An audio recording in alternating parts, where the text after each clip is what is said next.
Boulder Ridge. The Bardalunda Ridge was formed in a large pipe-shaped tunnel through which meltwater, known as ice rivers, rushed together with stones and gravel during the melting time of the last ice age. The water ran along the ground underneath the ice sheet, which was nearly 3 kilometres thick. At the edge of the ice sheet, these rivers flowed out through ice river mouths into the open.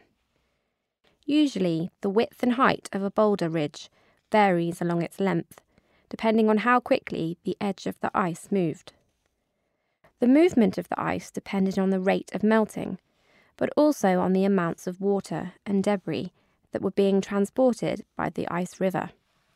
The water flow polished the rounded stones that are so characteristic for boulder ridges.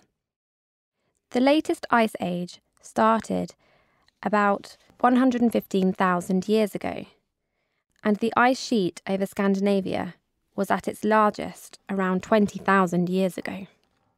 The ice sheet started melting some 12,000 years ago, but it took 3,000 years more for all the ice to have melted away from Scandinavia. The Bardalunda Ridge is a very important resource of water for the surrounding area.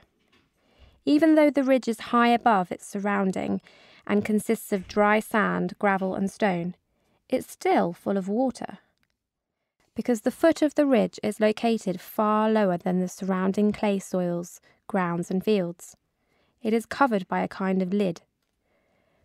Water from both sides flow down into the hollow around the foot of the ridge, and then on south towards Lake Mälaren. The flow rate varies, but the average is 25 litres per second. The inhabitants of Västerås use an average 160 litres of water per person per day, and on top of that, the industries in the area use their share too.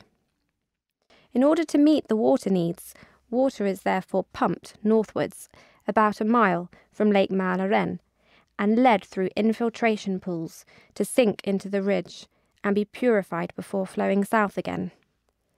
In this way, the ridge is used as a filter and artificial groundwater is created.